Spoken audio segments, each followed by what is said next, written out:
আচ্ছা ধরুন, একটা বহুরূপী বা ক্যামিলিয়নের কথা যদি আমরা কল্পনা করি, মানে প্রাণীটা একটা সবুজ পাতার ওপর বসে আছে, তাই তার গায়ের রঙও কিন্তু চারপাশের পাতার মতো একদম গাঢ় সবুজ হয়ে আছে। পরিবেশের সাথে নিজেকে একদম মিশিয়ে নেওয়ার জন্য। ঠিক তাই।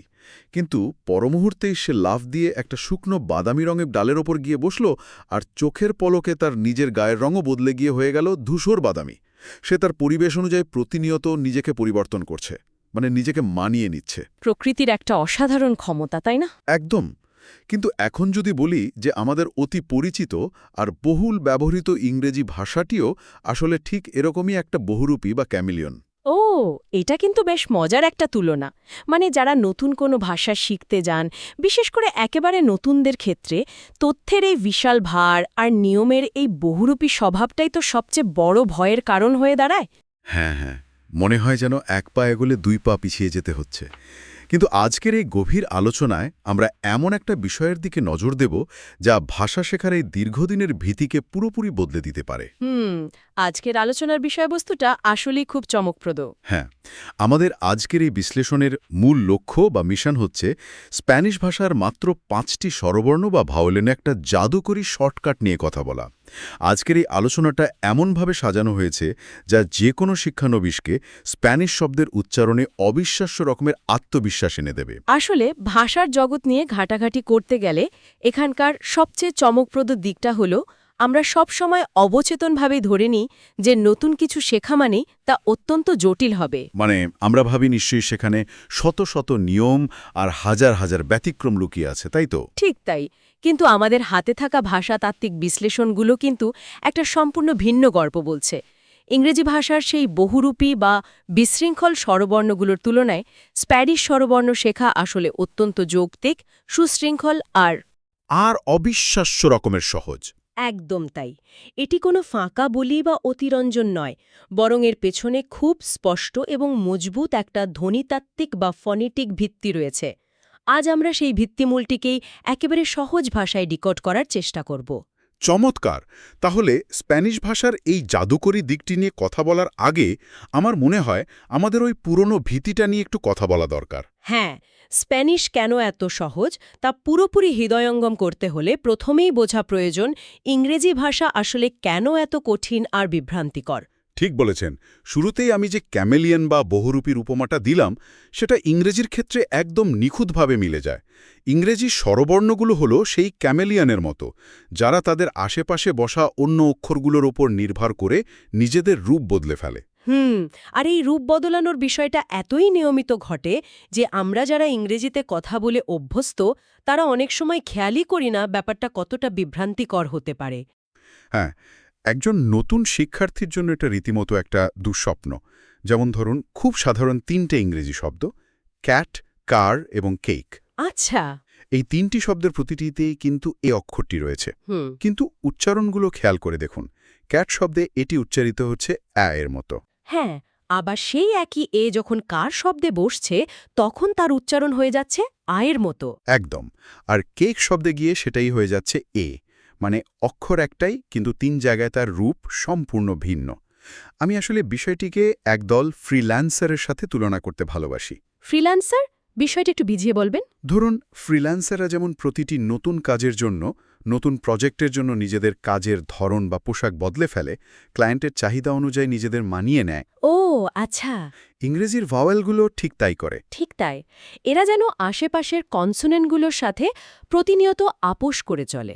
এই ফ্রিল্যান্সারের উপমাটা সত্যি অসাধারণ এবং একদম নিখুঁত। আর ঠিক এই কারণেই এই ক্রমাগত আপস করা বা রূপ বদলানোর কারণে ইংরেজি শিখতে গিয়ে মস্তিষ্কে এক ধরনের গভীর বিভ্রান্তি তৈরি হয়। কারণ মস্তিষ্ক তো সবসময় এই নিয়মের বাইরের নিয়মগুলো মনে রাখার চেষ্টা করে ক্লান্ত হয়ে পড়ে। হ্যাঁ, কিন্তু আমরা যদি স্প্যানিশ স্বরবর্ণের দিকে তাকাই তবে সেখানে ভাষাতাত্ত্বিকরা একটা সম্পূর্ণ ভিন্ন ধারণার কথা বলছেন, যাকে বলা যায় পরিচয়পত্র বা আইডেন্টিটি কার্ড ধারণা। পরিচয়পত্র ধারণা মানে এরা কি ফ্রিল্যান্সারদের মতো নয়? একদমই নয়।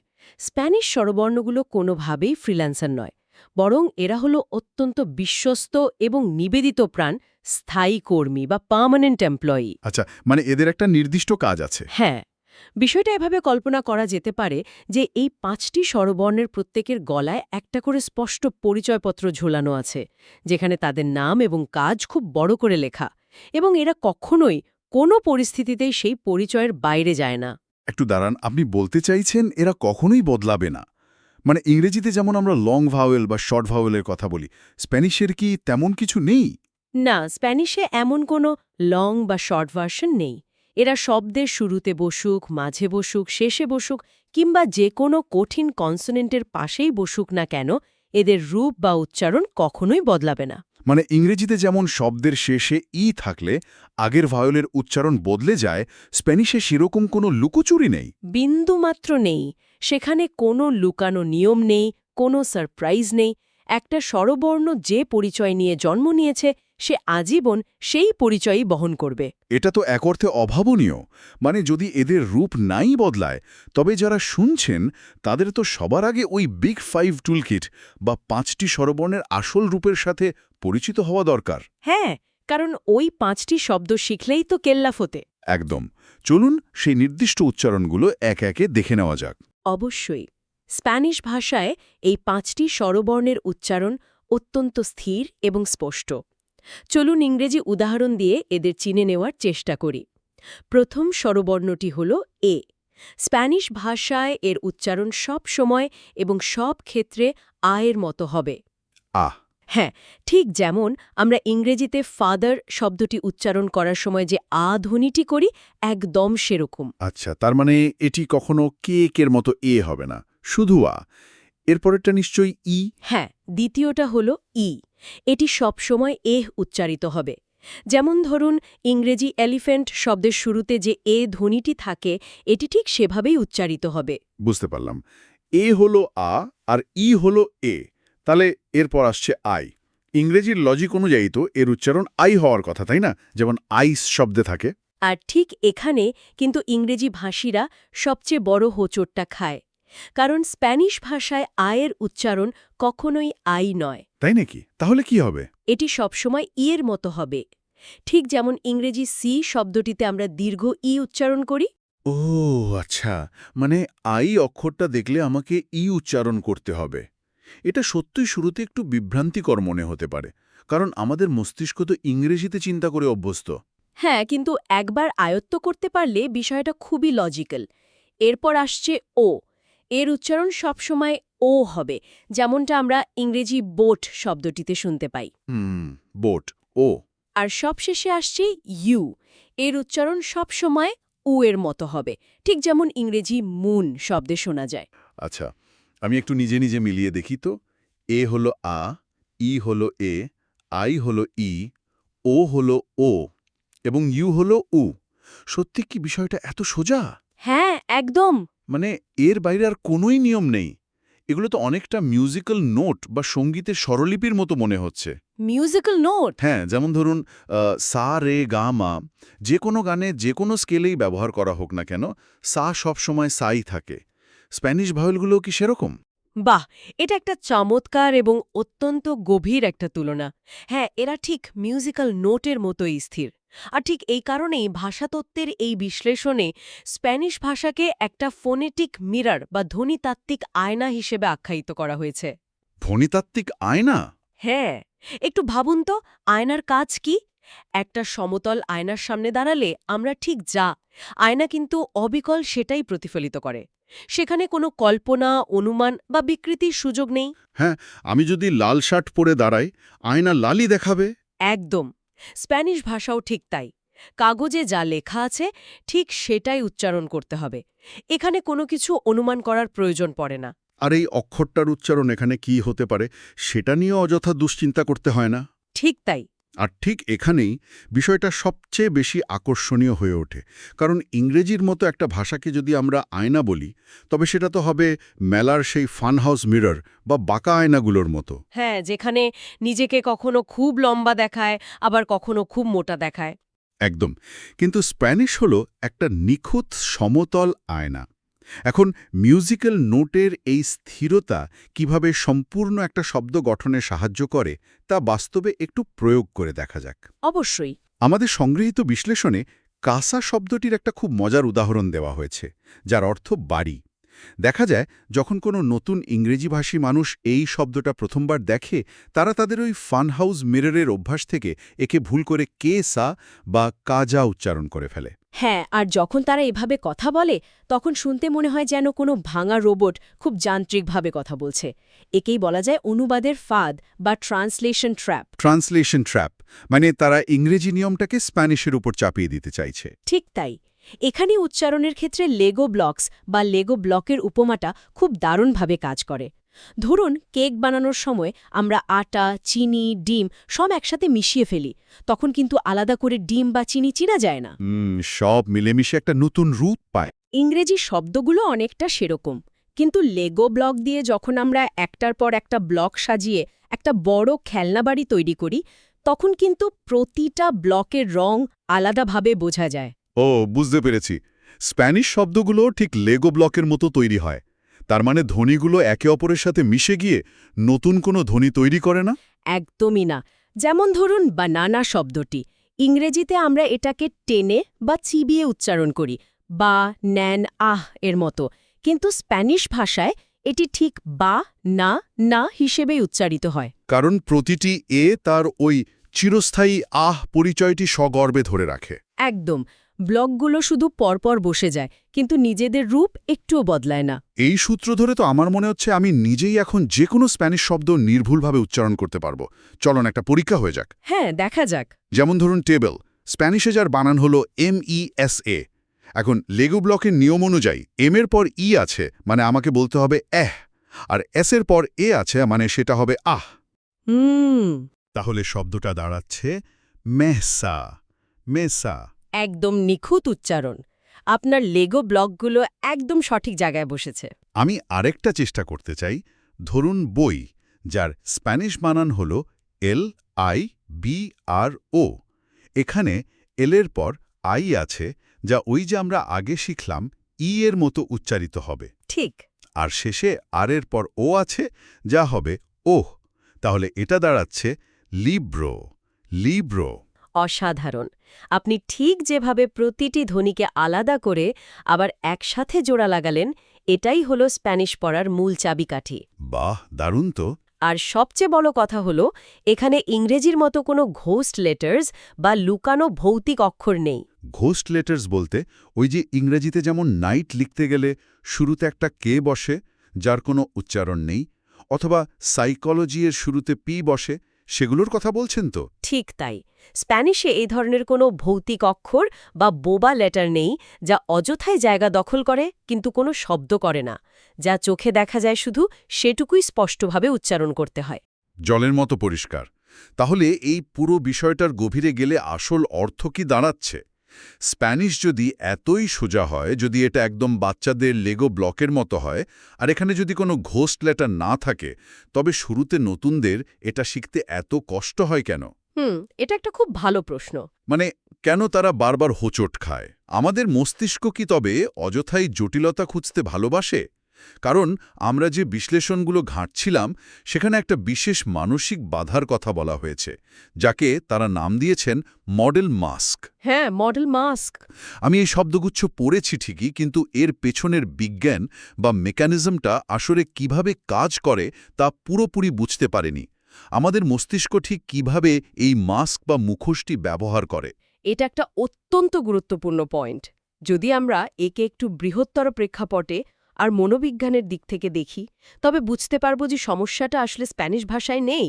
সমস্যাটা আমাদের মানসিকতায় আর আমাদের মস্তিষ্কের প্যাটার্ন রেকগনিশন সিস্টেমে। মানে আমরা যেভাবে প্যাটার্ন খুঁজি। ঠিক তাই। আমাদের মস্তিষ্ক সবসময় তার পূর্ববর্তী অভিজ্ঞতার উপর ভিত্তি করে নতুন জিনিস শিখতে চায়। ইংরেজি ভাষার সে ক্যামেলিয়ানের মতো পরিবর্তনশীল প্যাটার্নের কারণে আমাদের মস্তিষ্ক সবসময় অবচেতনভাবে একটা জটিলতার প্রত্যাশা করে। অর্থাৎ আমরা আগে থেকেই ধরে নিই যে নিশ্চয়ই এখানে কোনো ফাঁদ পাতা আছে। একদম। মডেল মাস্ক ধারণাটি দিয়ে এটাই বোঝানো হয়েছে যে আমরা নতুন ভাষার ওপর আমাদের মাতৃভাষার একটা ফিল্টার বা মুখোশ পরিয়ে দিই। আমরা সবসময় ধরে নিই শব্দের ভেতরে নিশ্চয়ই কোনো লুকানো নিয়ম আছে, কোনো পরিবর্তন আছে। বুঝতে পারছি। স্প্যানিশের ক্ষেত্রে এর সবচেয়ে বড় উদাহরণ হল ওভারগ্লু করা বা ধ্বনিগুলোকে অতিরিক্ত আঠা দিয়ে জোড়া লাগানোর চেষ্টা করা। অতিরিক্ত আঠা। হ্যাঁ, ইংরেজিতে আমরা কথায় কথায় স্বরবর্ণগুলোকে গ্লাইড করি বা টেনে অন্য অক্ষরে নিয়ে যাই। যেমন ও উচ্চারণ করতে গিয়ে আমরা একটু ডব্লিউ এর টান নিয়ে আসি, বলি ও ও। হ্যাঁ, ঠিক। স্প্যানিশে যখন একজন নতুন শিক্ষার্থীও দেখে, তার মস্তিষ্ক সেই মডেল মাস্কের কারণে অতিরিক্ত আঠা লাগিয়ে সেটাকে ওহো বানিয়ে ফেলে, যেখানে তার শুধু ওহো বলেই থেমে যাওয়ার কথা ছিল। ও, এখন বিষয়টা একদম জলের মতো পরিষ্কার হলো। তার মানে আমরা লেগো ব্লকগুলোকে শুধু পরপর না বসিয়ে সেগুলোকে গলিয়ে এক করে ফেলার চেষ্টা করি। আমরা সাধারণ ও সরল জিনিসকেও জটিলভাবে অনুবাদ করার চেষ্টা করি। এই মানসিক বাধাটাই আমাদের সবচেয়ে বড় শত্রু। একদম ঠিক বলেছেন। এই মানসিক বাধা বা অনুবাদের ফাঁদ থেকে বের হওয়ার মূল মন্ত্র কিন্তু আরও বেশি নিয়ম মুখস্থ করা নয়। এর মূল মন্ত্র হল সরলতা বা সিম্পলিসিটিকে আলিঙ্গন করা। মানে সহজ বিষয়টাকে সহজেই নিতে হবে। হ্যাঁ, আমাদের মস্তিষ্ককে খুব সচেতনভাবে এই নির্দেশ দিতে হবে যে ইংরেজি সেই বিশৃঙ্খলাকে স্প্যানিশে অনুবাদ করা বন্ধ করতে হবে, মস্তিষ্ককে শান্ত করতে হবে। শুধু সেই সমতল আয়মা বা মিররকে বিশ্বাস করতে হবে। যা দেখা যাচ্ছে শুধু সেটাই বলতে হবে, এর বেশি কিছু নয়। এর সাথে কোনো কিছু যোগ করা বা বিয়োগ করার কোনো প্রয়োজন নেই। আজকের এই গভীর বিশ্লেষণ থেকে আমরা আসলে অত্যন্ত কার্যকরী এবং দারুণ কিছু শিখলাম। আমরা দেখলাম কিভাবে এই 5টি জাদুকরী স্বরবর্ণের স্থিরতা যে কোনো নতুন শিক্ষার্থীকে স্প্যানিশ ভাষার প্রায় 90% শব্দ নিমিষে এবং নির্ভুলভাবে পড়ার আত্মবিশ্বাস এনে দিতে পারে। হ্যাঁ, এটা ভাষা শেখার ক্ষেত্রে আক্ষরিক অর্থে একটা সুপার পাওয়ার। একদম। যারা আজকের এই আলোচনাটি শুনছেন তাদের জন্য এই নতুন অর্জিত বিদ্যাটি যাচাই করে দেখার একটা ছোট্ট চ্যালেঞ্জ রইল। আপনারা কোথাও স্প্যানিশ মান্নানা, যার অর্থ আগামীকাল, এবং ইউনিভার্সো বা মহাবিশ্ব শব্দ দুটি লিখে এই নতুন মিরর লজিক আর লেগো ব্লকে নিয়ম ব্যবহার করে নিজে নিজে উচ্চারণ করার চেষ্টা করতে পারেন। দেখবেন বিষয়টা কতটা ম্যাজিকের মতো কাজ করে। হ্যাঁ, যে ভাষাটিকে একসময় দুর্বোধ্য মনে হতো সেই ভাষার শব্দগুলো উচ্চারণ করা এখন কতটা সহজ এবং সাবলীল হয়ে গেছে। তবে আজকের এই আলোচনার একেবারে শেষ প্রান্তে এসে আমি একটা ভিন্ন বিষয়ের দিকে সবার দৃষ্টি আকর্ষণ করতে চাই। ভাষার এই যান্ত্রিক এবং ধ্বনিতাত্ত্বিক দিকগুলোর বাইরে গিয়েও কিন্তু একটা গভীর দার্শনিক প্রশ্ন সামনে চলে আসে। আচ্ছা, সেটা কি? আমরা আজকের পুরো আলোচনায় দেখলাম যে স্প্যানিশ একটা ফোনেটিক মিরর, আর এর শব্দগুলো অত্যন্ত নির্দিষ্ট, সৎ এবং অনুমানযোগ্য। তারা তাদের পরিচয় নিয়ে লুকোচুরি খেলে না। একদম স্বচ্ছ। অন্যদিকে আমাদের অতি পরিচিত ইংরেজি হল পরিবর্তনশীল, বিশৃঙ্খল এবং ক্যামেলিয়নের মতো। হ্যাঁ। এখন ভাবার বিষয় হল যে ভাষা আমরা প্রতিদিন বলি তা কি আমাদের চিন্তাধারাকে প্রভাবিত করে? ও, এটা কিন্তু বেশ গভীর একটা ভাবনা। হ্যাঁ, মানে এমন একটা ভাষা বলা কি আমাদের দৈনন্দিন জীবনে সত্য, সততা এবং স্থিরতা সম্পর্কে দৃষ্টিভঙ্গি বদলে দিতে পারে? একটা পরিবর্তনশীল ও বিশৃঙ্খল ভাষার তুলনায় একটা অনুমানযোগ্য, স্থির এবং স্বচ্ছ ভাষা কি আমাদের মানসিক অবস্থাকে আরও শান্ত, আরও স্থিতিশীল করে তোলে? কি অসাধারণ এবং গভীর একটা চিন্তার খোরাক। শুরুতে আমরা সেই যে ক্যামিলিয়ন বা বহুরূপীর কথা বলেছিলাম, যে প্রতিনিয়ত পরিবেশের সাথে তাল মেলাতে গিয়ে তার নিজের রং বদলায়, নিজের পরিচয় নিয়ে সংকটে থাকে। হ্যাঁ, হয়তো একটা পরিবর্তনশীল এবং জটিল ভাষা আমাদের অবচেতন চিন্তাকেও সেরকম অস্থির আর উদ্বিগ্ন করে তোলে। অন্যদিকে স্প্যানিশ ভাষার মতো একটা নিখুঁত ও সমতল আয়না হয়তো আমাদের মনকে এই বার্তা দেয় যে সবকিছু এত জটিল নয়, আমরা নিজেদেরকে আর চারপাশকে আরও স্পষ্টভাবে দেখতে পারি। ঠিকটাই। এই চমৎকার ও দার্শনিক ভাবনার রেশ ধরেই আজকের এই গভীর আলোচনাটি আমরা এখানেই শেষ করছি। ভাষার এই আয়নার সামনে দাঁড়িয়ে নিজের চিন্তার প্রতিফলনগুলো কেমন দেখায়, সেই অত্যন্ত ব্যক্তিগত এবং কৌতূহল উদ্দীপক ভাবনাটা না হয় শ্রোতাদের নিজেদের জন্য আর নিজেদের মতো করে ভাবার জন্যই তোলা রইল।